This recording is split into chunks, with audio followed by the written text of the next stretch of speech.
안녕하세요. 오늘도 사연살롱을 찾아주셔서 감사합니다. 저는 가슴으로 낳은 아이를 키우고 있는 여성이에요. 혹시 여러분은 기적을 경험한 적이 있으신가요? 저는 제 아들을 만난 그 순간이 제 인생의 기적처럼 느껴져요. 사실 저희 부부는 첫 아이를 떠나보낸 경험이 있어요. 눈에 넣어도 아프지 않을 3살짜리 아들이 하루아침에 세상을 떠났을 때 저는 제 인생이 끝났다고 생각했어요. 웃음이 떠나지 않던 우리 집은 그날 이후 모든 게 변해버렸거든요. 남편도 저도 각자의 슬픔이 너무도 커서 서로를 위로할 여유조차 없었어요. 아이가 병에 걸린 게 누구의 탓도 아니었는데도 그때는 원망할 대상이 필요했던 것 같아요. 남편은 그 대상을 저로 택했고 저 역시 그 대상을 남편으로 택했다는 게 문제였죠. 아이가 떠난 그날부터 우리 부부는 서로를 물어뜯고 모든 걸 상대의 탓으로 돌리면서 하루하루를 버텼던 것 같아요. 그렇게라도 하지 않으면 정말 죽을 것 같았거든요.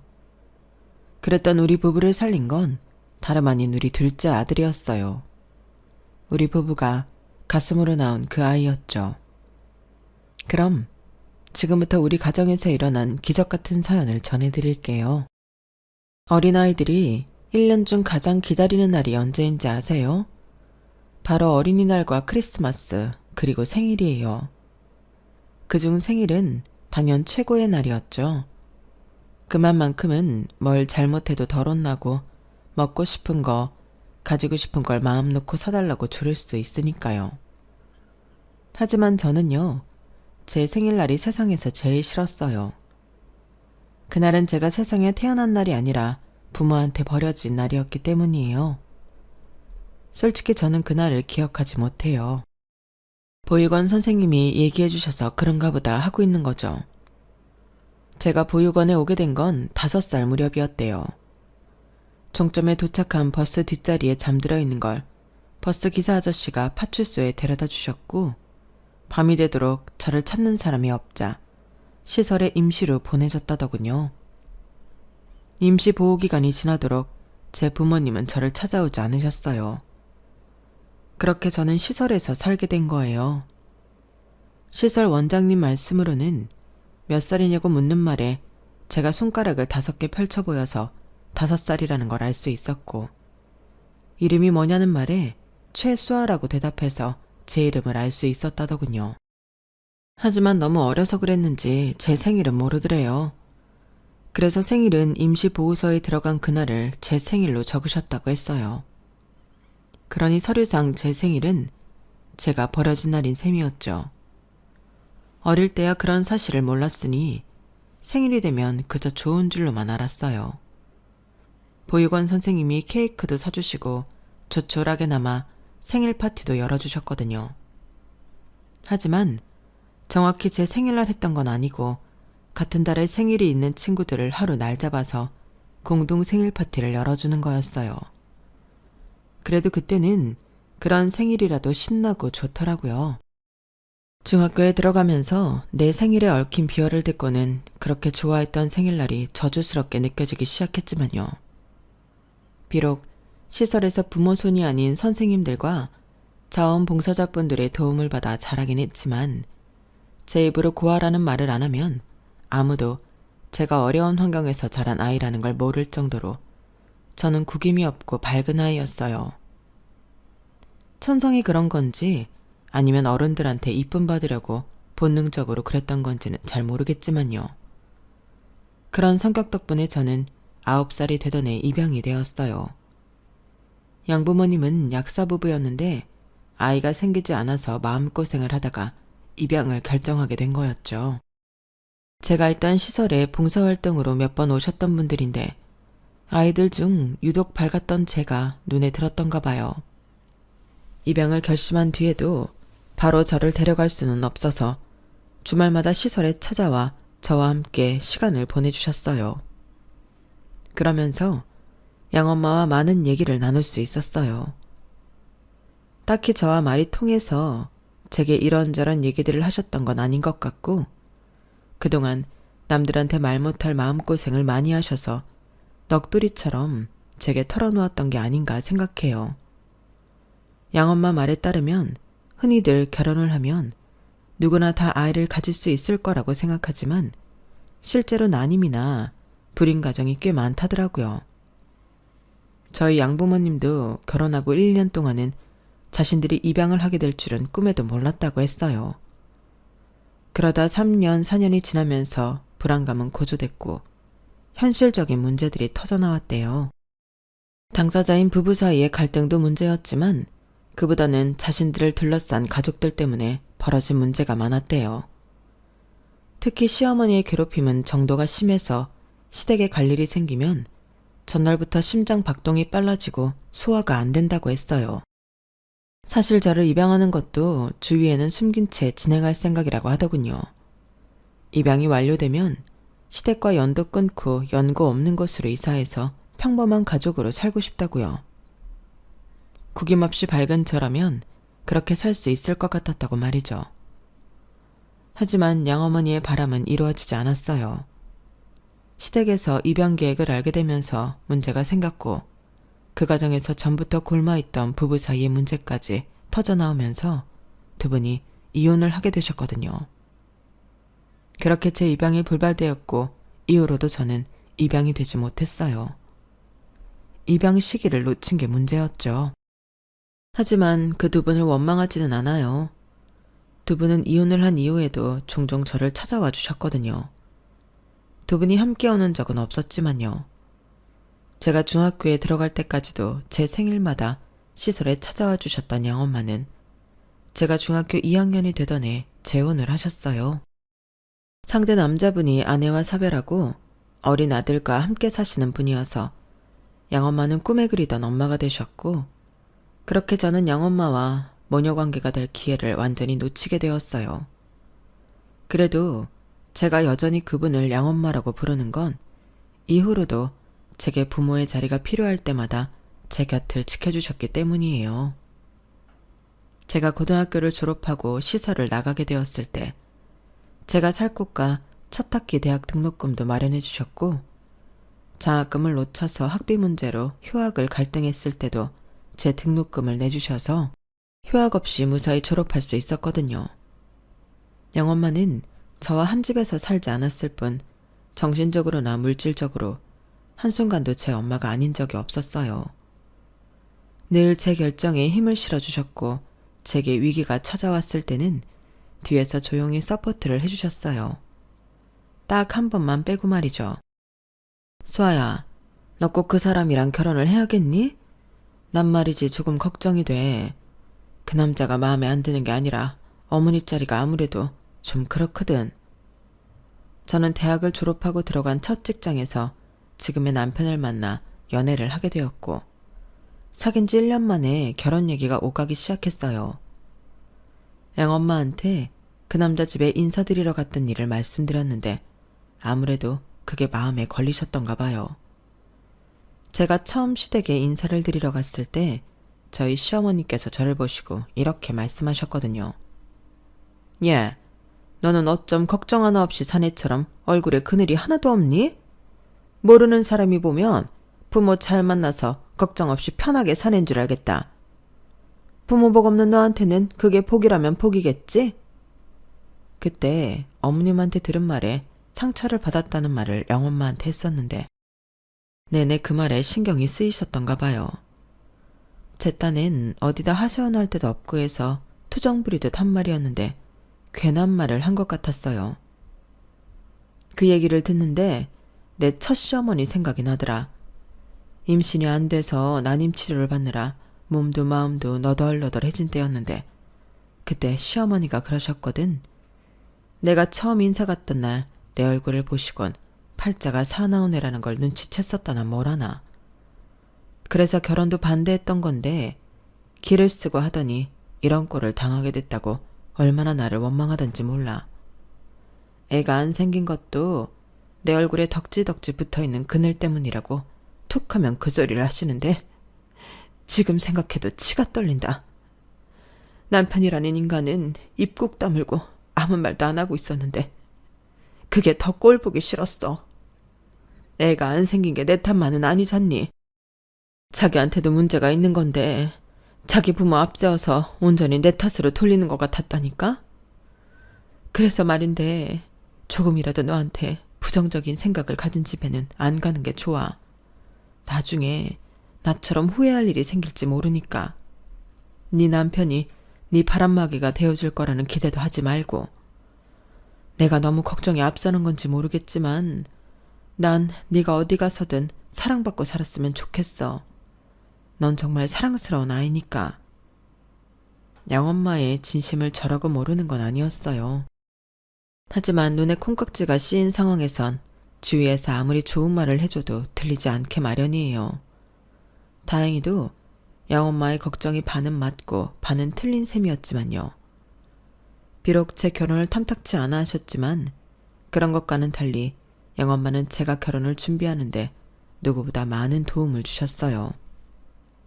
혼수도 함께 골라주셨고 예단이며 이바지 음식까지 전부 도움을 주셨거든요.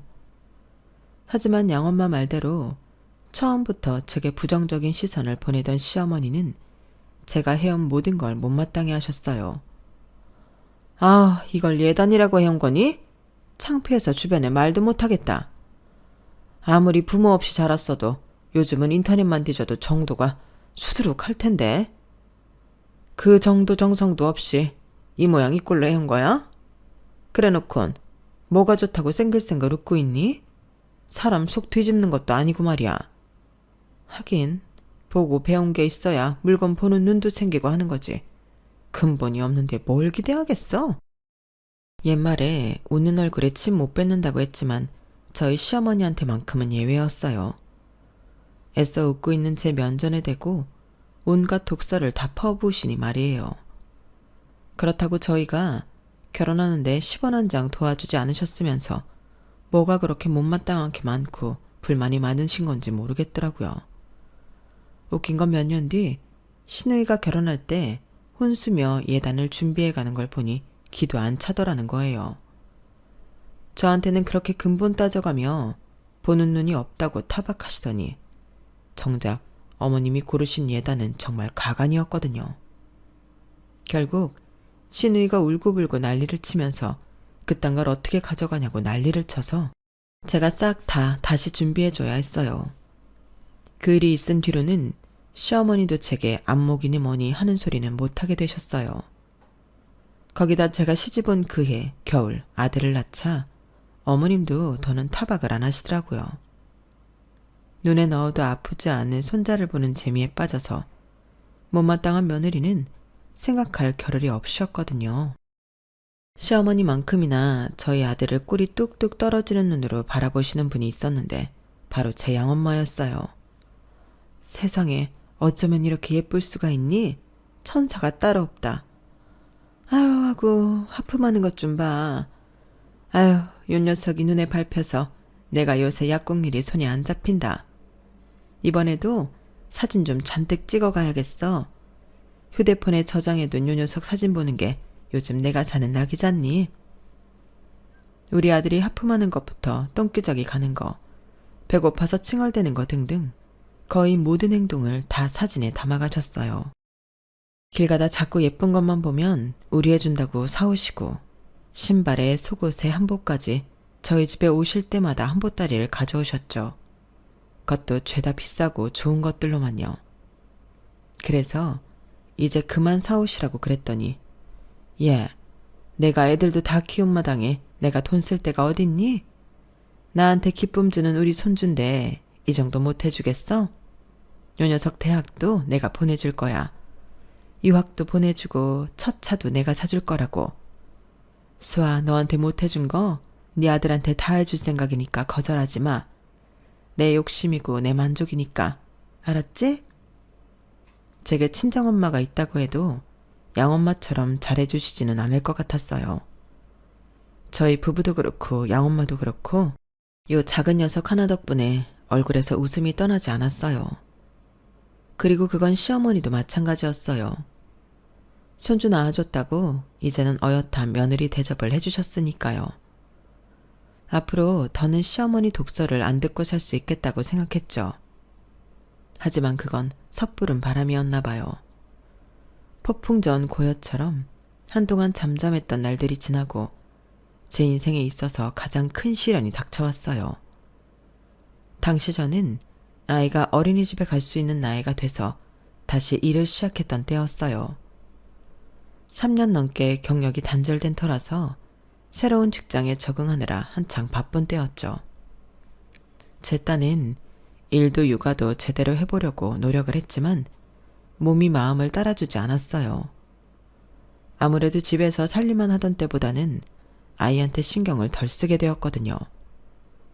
그래도 다행인 게 우리 아들이 어린이집에 가는 걸 좋아했다는 거예요. 주변의 워킹맘들 얘기를 들어보면 아침에 어린이집에 가기 싫다고 떼쓰는 아이를 떼어놓고 출근하는 게 세상에서 가장 힘든 일이라고 하던데 저는 그런 걱정은 없었거든요. 어린이집 선생님들이 다들 좋은 분들이라서 우리 아이도 어린이집 가는 걸 기다릴 정도였으니 말이에요. 그러던 어느 날이었어요. 점심시간이 지난 무렵이었는데 어린이집에서 전화가 왔더라고요. 무슨 일이 있나 싶어 얼른 받았더니 글쎄 우리 애가 고열로 병원에 실려갔다는 거 있죠. 그 길로 반차를 내고 병원으로 달려갔어요. 병원에서는 몇 가지 검사를 진행했는데도 원인은 밝혀지지 않았어요. 열은 떨어지지 않고 아이 몸에는 수포까지 오르더니 입원한 지 이틀 만에 세상을 떠나고 만 거예요. 모든 게 마치 꿈 같았어요. 평소 어디가 아팠던 것도 아니고 그렇다고 검사에서 이상 소견이 나온 것도 아닌데 어떻게 사람이 죽을 수가 있냐고요. 여보, 우리 수빈이 죽은 거 아니지? 그럴 리가 없잖아. 병에 걸린 것도 아니고 단순히 열이 났을 뿐인데 어떻게 애가 그렇게 떠나? 이 병원에 잘난 의사들이 수두룩한데 어떻게 열 좀 났다고 애를 죽게 만드냐고. 난 못 믿겠어. 우리 수빈이 금방이라도 깨어날 것 같단 말이야. 헛개비처럼 축 늘어진 남편을 흔들면서 악을 쓰고 소리쳐봤지만 죽은 아들이 살아나지는 않았어요. 아들의 죽음도 믿어지지 않는데 마음을 추스를 겨를도 없이 장례식이 진행됐고 시누이와 함께 장례식장으로 달려온 시어머니는 저를 보자마자 욕설을 퍼부었어요. 이년아, 이 박복한 년아, 재수온 붙은 이년 팔자 때문에 생때 같은 내 손자가 죽은 거야. 이게 다 너 때문이라고. 내가 너 처음 봤을 때부터 마음에 안 들었어. 부모한테 버림받은 재수없는 년을 우리 집에 들이는 게 아니었다고. 살려내라 이년아. 내 손자 살려내. 시어머니는 손자 잃은 슬픔을 제게 포악한 욕설로 잊으려 했어요. 저는 어리 빠진 얼굴로 시어머니의 욕설과 주먹질을 고스란히 받아낼 뿐이었죠. 장례식장이 쩌렁쩌렁하게 울리도록 고래고래 소리를 질러내는 시어머니 목소리는 한마디 한마디가 비수가 되어 제 가슴에 꽂혔어요. 정말 어머님 말씀대로 내 팔자가 사나워서 내 자식 잡아먹은 건가 하는 말도 안 되는 생각까지 하게 되더군요. 장례식장 담당자와 장례 절차 설명을 듣고 안으로 들어오던 남편은 바닥에 주저앉은 채 시어머니의 욕바지가 된 저를 보고는 달려와 소리쳤어요. 제발 좀 그만하세요. 자식 잃은 사람한테 그게 할 소리예요. 엄마 아니어도 이 사람 며칠째 밥도 못 먹고 잠도 못 자고 살아요. 산 송장처럼 숨만 겨우 쉬고 산다고요. 힘든 걸로 치면 우리 수빈이를 10달 동안 품었던 이 사람이 힘들지 엄마가 힘들어요. 그러니까 제발 그만 좀 하라고요. 내 아내 좀 내버려 두란 말이에요. 경고하는데 한 번만 더 수아한테 전화하면 그때 나 엄마랑 영 끊을 테니까 그런 줄 아세요. 남편은 저를 일으켜 세워 장례식장 안쪽에 자리한 방으로 데려갔어요. 그리고 양엄마를 불러 저 좀 돌봐달라고 부탁했어요. 무슨 정신으로 버텼는지 모를 아들 장례식이 끝나고 납골당에서 나오는데 남편이 양엄마를 불러 세웠어요. 그리고는 눈물이 그렁한 눈으로 그러더군요. 수아가 밥도 안 먹고 잠도 안 자요. 이러다 이 사람까지 잘못될까 두렵습니다. 어머님께서 수아 곁에 서 있어주세요. 제발 우리 수아 좀 살려주세요. 제가 이렇게 부탁드릴게요. 자식 잃고 아내까지 잃을지 모른다는 생각에 남편은 울먹이며 부탁을 했고, 그 부탁을 뿌리치지 못했던 양엄마는 그날 밤 바로 옷가방을 싸들고 저희 집으로 오셨어요. 그리고는 마치 제 그림자처럼 24시간 제 옆에 붙어서 저를 씻기고 먹이셨죠. 안 먹겠다고 투정을 부리면 호통을 치기도 하고 달래기도 하면서 어떻게든 제 입에 먹을 걸 넣어주셨어요. 잠도 늘 저와 한 침대에서 주무시면서 제가 몽유병 환자처럼 침대에서 빠져나가면 어김없이 쫓아와 저를 끌어안고 등을 쓸어주셨어요. 괜찮아. 다 괜찮아질 거야.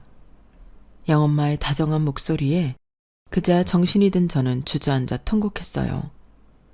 그럴 때마다 양엄마는 제 손을 꼭 잡아주셨죠. 그 바람에 저는 참고 있던 울음이 터져버렸고 한 번 터진 울음은 쉽게 멈추지 않았어요. 급기야 어깨까지 들썩일 정도로 대성통곡을 하게 되었죠. 양엄마는 그런 저를 꼭 끌어안고는 등을 쓸어주시면서 괜찮아, 괜찮아. 참지 말고 실컷 울어. 엄마가 옆에 있어 줄 테니까. 눈치 보지 말고 울어버려. 넌 잘못한 거 없어. 그러니까 미안해하지도 말고 절대로 네 탓도 하지 마. 괜찮아. 다 괜찮아. 그때 양엄마가 없었다면 저는 정말이지 그 순간을 어떻게 버텼을지 모르겠어요. 그렇게 열흘 가까이 집에서 저를 돌봐주신 양엄마 덕분에 저는 다시 기운을 차릴 수 있었어요. 캄캄한 터널을 걷는 것 같은 시절을 양엄마 덕분에 잘 넘길 수 있었던 거죠. 하지만 그때 아이를 잃은 이후로 좀처럼 아이는 생기지 않았고 늘 마음 한구석이 무거웠어요. 신우이가 시댁에 애를 데리고 올 때면 저도 모르게 아이한테서 눈이 떨어지지 않았어요. 우리 아들이 죽지 않고 살아있다면 신우이 애보다 조금 더 컸겠지? 내 아이를 떠올리며 생각에 잠겨있을 때면 어김없이 시어머니의 타박이 시작됐어요. 지 자식도 못 지키는 게 청승은 왜 떨어? 네가 그렇게 재수없이 구니까 애도 안 생기는 거 아니냐? 아휴, 이러다 우리 집 대 끊어지는 게 아닌가 모르겠다. 내 딸은 남의 집 장손도 잘 낳아줬는데 어떻게 된 게 우리 집 며느리는 지 할 일도 제대로 못하는 건지 원? 나는 네 나이 때 밭일에 집안일에 내 할 일 다 하면서도 아들 딸 낳아 키우고 시부모 부양까지 했다. 근데 넌 뭐 하는 게 있다고 생떼 같은 자식을 잃어놓고도 다시 애 낳을 생각을 안 해. 정 네가 못 낳겠으면 우리 승우더러 밖에서라도 애 낳으라고 그래라. 이때다 싶었는지 어머님은 돌림노래처럼 끊임없이 잔소리를 이어가셨고 참다 못한 남편이 나서서 말을 끊었어요. 그게 무슨 말 같자는 소리예요. 내가 왜 밖에서 애를 낳아와요? 애 안 생기는 게 이 사람 탓인 줄 알아요? 다 내 탓이라고요. 그러니까 다시는 내 아내한테 그딴 소리 하지 마세요.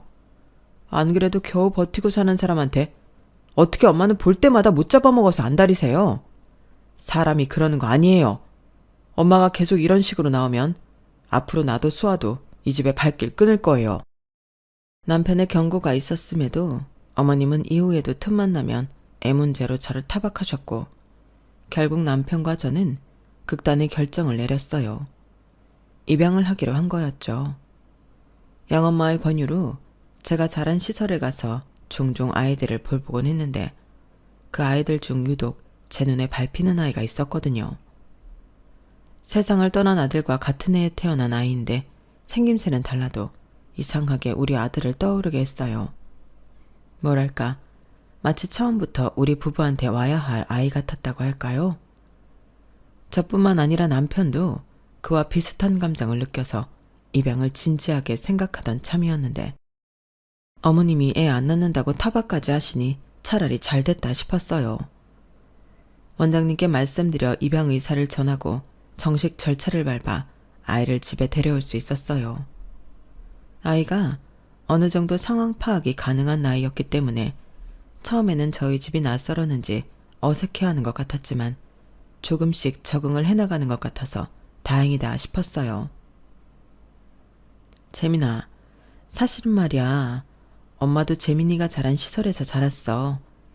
재민이 나이에 좋은 양부모님한테 입양될 뻔하기도 했었고 물론 잘 안 되긴 했지만 그때 양엄마와는 아직도 엄마랑 딸처럼 지낸다? 우리 재민이가 지금 당장은 엄마 아빠도 그렇고 이 집도 그렇고 낯설지 모르지만 시간이 지나면 많이 편해질 거야. 엄마도 재민이랑 같이 노력할게. 저 또한 어릴 때 느껴봤던 심정이기에 재민이의 마음이 어떨지 대략 가늠이 됐어요. 그래서 일단은 아이가 안정감을 느낄 수 있도록 밤에 잠도 같이 자고 가급적 칭찬과 스킨십을 많이 해주었어요. 그랬더니 아이도 조금씩 제가 편해졌는지 처음엔 행동할 때마다 자꾸 눈치를 보던 아이가 이제는 제 방에 있는 장난감이며 책, 옷가지를 눈치 보지 않고 사용하게 되었어요. 그렇게 하나씩 자신의 걸로 받아들이기 시작하면서 우리 부부와도 많이 가까워지게 되었죠. 뿐만 아니라 저희 양엄마와도요. 양엄마는 저희 부부가 입양하기 전부터 함께 보육원에 봉사활동을 하러 다니셨기 때문에 우리 아들과도 꽤 친한 사이였거든요. 어떨 때 보면 저희 부부한테 하지 못하는 비밀 얘기도 저희 양엄마와 하는 것 같았어요. 그날도 양엄마가 집에 오셔서 재민이랑 함께 놀아주고 계셨는데 초인종이 울렸어요. 월패드를 보니 신우이더라고요. 좀처럼 저희 집에 찾아오는 일이 없던 신우이의 방문이라서 좀 의아했어요. 평소 시어머니만큼은 아니어도 그 못지않게 제게 적대적이던 신우이가 그날은 웬일인지 꼬랑지를 팍 내리고 제 앞에서 살살 기지 뭐예요. 이상하다 싶었는데 아니나 다를까 양엄마가 재민이를 데리고 방으로 들어가자 대뜸 돈 얘기를 꺼내더라고요. 오케이 언니, 나 돈 좀 빌려줘요. 우리 그 이 직장 그만두고 나와서 회사 차리겠다는데 돈이 좀 부족해요. 요즘 시어머니가 하루가 멀다 하고 집에 와서는 친정에 가서 돈 구해오라고 들들 볶는다니까요. 안 그래도 친정이 기운다고 평소에도 무시하는데 이젠 그 이까지 나서서 처가덕 좀 보자고 난리네요. 엄마한테 말해봤자 돈 나올 구멍은 없고 별 수 있나요? 올케 언니한테 부탁할 밖에. 아가씨, 사정은 딱하지만 저희라고 형편이 되나요? 저도 그이도 일반 회사원일 뿐이잖아요. 도움 못 돼서 미안해요, 아가씨. 그러자 신우이가 양엄마와 재민이가 있는 방 쪽을 쓱 보더니 그러는 거예요. 언니 양어머니 말이에요. 강남에 건물도 가지고 있다던데 언니가 나 대신 돈 좀 빌려달라고 그러면 안 돼요? 언니가 그렇게만 해주면 내가 그 은혜 절대 안 잊을게요. 엄마가 재빈이 입양했다고 툭 하면 뭐라고 하는 것도 내가 중간에서 다 막아준다니까요. 그러니까 언니 나 좀 도와줘요. 저희가 신혼 때부터 살던 전셋집을 나와 지금 사는 아파트를 살 때 이미 양엄마의 도움을 받았던 터라 또다시 돈 문제로 신경 쓰시게 하고 싶지 않았어요. 더군다나 신우이라면 돈이 있어도 안 빌려주고 싶은 심정이기도 했고요. 그래서 거절을 했더니 애처럼 울먹이며 돌아가더라고요. 그런데 그 일이 있고 얼마 뒤 돈을 어디서 구했는지 신우이 남편이 회사를 차렸다는 연락이 온 거예요. 잘됐다 싶으면서도 한편으로는 이번에 돈 안 빌려준 걸로 신우이가 한동안 못 살게 굴겠구나 싶었죠. 그런데 웬걸? 시댁에서 마주칠 때마다 오히려 제게 살갑게 굴더라고요. 어머님이 제게 한 소리 하시면 자기가 나서서 말을 끊기도 하고 가끔은 어머님 들으시도록 제 칭찬도 하고 말이죠. 해가 서쪽에서 뜰 일이다 생각했어요. 하도 신기해서 일이 잘 풀리니까 마음도 유해진 건가 하는 생각까지 했다니까요. 그런데 재벌은 남 못 준다고 신우이가 제 본성을 드러내는 일이 생긴 거예요. 어머님 심부름을 하느라 남편 없이 재민이만 데리고 시댁에 가게 됐는데 마침 거기에 신우이랑 신우이 딸이 와 있더라고요. 신우이 딸 생일이라서 어머님 모시고 저녁 먹으러 가려고 왔다더군요. 모르면 모를까 신우이 딸 생일이라는데 어떻게 모른 척 하겠어요. 그래서 용돈이라도 주려고 지갑을 열었는데 마침 5만 원짜리 한 장이 있더라고요. 요즘은 카드를 쓰거나 땡땡페이를 주로 사용해서 현금을 가지고 있는 일이 드문데 다행이다 싶었어요. 따로 봉투는 준비가 안 돼서 신우이 딸을 불러 손에 돈을 쥐어주었어요. 예림아, 오늘 생일이라며? 이걸로 예림이 가지고 싶은 거 사. 예림이 생일인 걸 몰라서 선물 못 사와서 주는 거야. 생일 축하해. 신우이 딸은 멀뚱히 저를 바라보다가 지 엄마한테 가서 제가 준 돈을 툭 던져줬어요. 신우이가 이게 뭐냐고 물었더니 애가 저를 손가락으로 가리키더라고요. 그때까지만 해도 신우이가 빈말이라도 뭘 애한테 돈을 다 주고 그러냐고 할 줄 알았는데 글쎄 제가 있는 자리로 성큼성큼 걸어오더니 다짜고짜 제 뺨을 때리며 그러지 뭐예요. 누굴 거지 새끼로 알아. 내가 돈 좀 빌리러 갔었다고 우습게 보이는 모양이지? 당장 우리 예림이한테 사과해. 사과하라고. 신우이는 눈을 부릅뜨고 저를 죽일 듯이 달려들었어요. 처음엔 신우이가 뭔가 오해를 해서 그런가 보다 했는데 그게 아니라 제가 준 돈 액수가 적어서 그랬던 거더라고요. 솔직히 어이가 없었어요. 5살짜리 아이한테 5만 원 용돈 준 게 그렇게 적은 액수인가요? 신우이가 난리를 치자 시어머니까지 달려와 모녀가 쌍으로 저를 비난하기 시작했고 결국 제가 미안하다고 사과를 하는 선에서 끝이 났어요. 그런데 얼마 뒤 생각지도 않은 일이 벌어진 거예요. 신우이가 울면서 저희 집에 찾아와 무릎까지 꿇고 싹싹 빌지 뭐예요. 올케 언니, 내가 잘못했어요. 내가 잠깐 눈에 뭐가 씌었었나 봐요. 내가 언니한테 그러면 안 되는 거였는데 정말 죽을 죄를 지었어요. 그러니까 언니네 어머니한테 말 좀 잘해주세요. 빌려주신 돈 당장 돌려달라고 하시면 저 그이한테 이혼당해요. 제발 나 좀 살려주세요. 네? 알고 보니 처음 우리 집에 돈을 빌리러 왔던 날 저희 양엄마가 신우이 사정을 듣고는 따로 연락을 하셨던가 봐요. 입양 문제로 시어머니한테 공격당하는 게 마음에 걸렸던 양엄마는 신우이한테 저 좀 돌봐달라는 조건을 걸고 3억을 이자도 없이 빌려주셨더라고요. 그런데 신우이가 자기 딸한테 용돈 5만 원 줬다고 제 뺨까지 떼인 걸 알고는 당장 돈 돌려달라고 연락을 하신 거 있죠. 시댁에서 있었던 일을 양엄마가 어떻게 알았냐고요? 그게 참 우리 재민이를 통해서 아셨더라고요. 외할머니가 고모가 엄마 괴롭히면 말해달라고 그랬어. 외할머니가 혼내주신다고. 그때 고모가 엄마 막 때렸잖아. 그래서 내가 외할머니한테 말해줬지. 초롱초롱한 눈으로 또박또박 말하는 재민이를 보니 기분이 참 묘하더라고요. 그 어린 게 엄마를 지키겠다고 외할머니의 간자노릇을 했다는 게 귀엽기도 하고 기특하기도 해서 울컥한 거였죠. 결국 양엄마는 신우이한테 빌려줬던 돈을 고스란히 돌려받으셨어요. 그 바람에 이혼을 당하지 않을까 걱정했던 신우이는 다행히 이혼은 면했지만 시댁에서 찬밥 신세가 됐다고 하더군요. 그리고 그날 제가 시댁에서 신우이와 어머님한테 당한 일을 재민이를 통해 전해 들은 남편은 불같이 화를 내며 시댁과 연을 끊어버렸어요. 이런 사정을 다 들으신 양엄마는 제게 그러시더군요. 전재계약사인 내가 무슨 돈이 있어서 네 신우이한테 3억이나 빌려줬는지 아니? 나 강남에 건물 있거든. 강남 알짜배기 땅에 있는 그 건물 말이야. 내가 어떻게 얻었는지 알아? 재혼하기 전에 시어머니께서 나를 불러 그러시더라. 내 배로 애 안 낳고 전처 자식 둘 잘 키워주면 자신 소유의 강남 빌딩 내 앞으로 해주시겠다고. 그래서 그러겠다고 했어. 너도 알다시피 내가 애를 못 갖잖니. 안 낳는 거나 못 낳는 거나 어쨌든 간에 시어머니 소원 들어드리면 되는 거 아닌가 싶어서 입 꾹 다물었지 뭐. 세상 참 재밌어. 첫 번째 시어머니는 내가 애 못 낳는다고 날 내쫓아냈는데 두 번째 시어머니는 애 안 낳는다고 건물까지 주시니 말이야. 인생은 살고 볼 일이다. 안 그러니?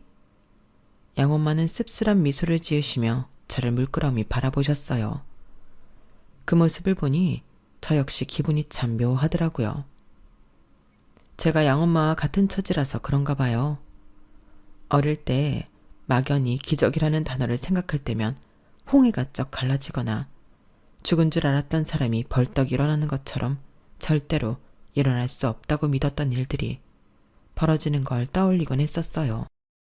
그런데 지금에 와서는 기적이란 인생은 살아볼 만한 가치가 있다고 깨닫게 되는 순간이 아닐까 생각합니다. 부모가 필요했던 아이가 우리 집에 오게 되고 사랑을 쏟을 자식이 필요했던 우리 부부가 그 아이를 만나게 된 것. 그게 바로 기적이 아닐까 생각하거든요. 상처 입은 사람들끼리 서로의 온기에 기대 살아갈 의미를 찾았으니 이보다 멋진 기적이 또 어딨겠어요?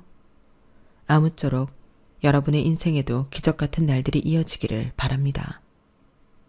지금까지 제 사연을 들어주셔서 감사합니다. 항상 행복하세요. 여러분, 사연 댓글에 응원과 현명한 조언 부탁드려요. 좋아요와 구독은 저에게 큰 힘이 됩니다. 오늘도 좋은 일 가득하세요.